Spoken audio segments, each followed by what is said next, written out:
welcome po sa bahay. Ito na po juice niyo. Thank you. Parang mas madami pang nakatira na staff dito kasi dun sa magkapatid, no? Sino Rusty at ano lang ba, Yago yung nakatira dito? Ay, kasama po nila mama nila. Sa business trip lang po si Ma'am Sita. Kailan babalik ni Ma'am Sita? Sana makilala ko siya. Di ba magaling ka na mekaniko? Bilisan mo tapusin mo agad yung pag-aayos sa motor ni Sir Rusty. Bakit? Para di ko siyang makilala?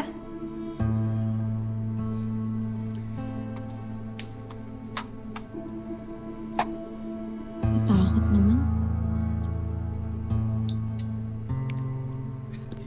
Uy, panalo.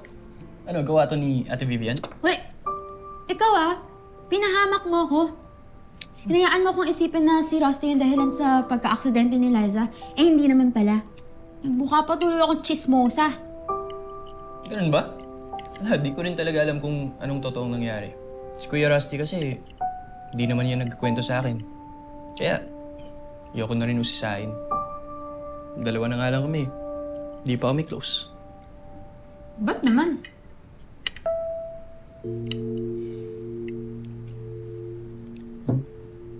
Ako kasi yung masunuring anak.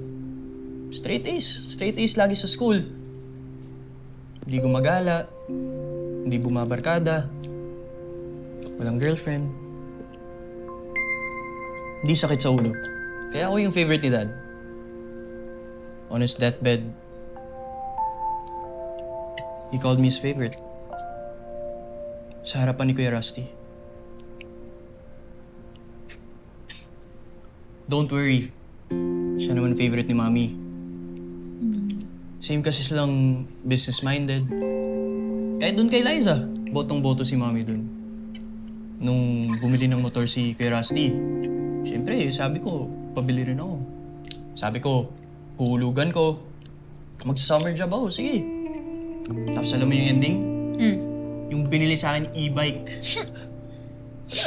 Di raw bagay sa akin yung motor. Tako, aksidente raw ako. Sa motor lang yata kami magkapareho ng hilig ni Kuya Rusty. Lagi kasi kaming pinagkukumpara ng mga tao. Kaya siguro sinadya naming magkaiba ng interests, hobbies, friends. Pero nirecommend mo ko na ayusin yung motor niya. My way of reaching out to him. Baka sakaling may chance pa na pwede kaming maging close. Na ako naman yung maging favorite niya. Di lang dahil wala siyang choice na turi akong kapatid. Magiging okay rin kayo. Huwag kang mag-alala. Gagalingan ko yung pag-ayos ng motor ng kapatid mo para hindi ka mapaya sa akin. Deal? Di pa sabihin ang hindi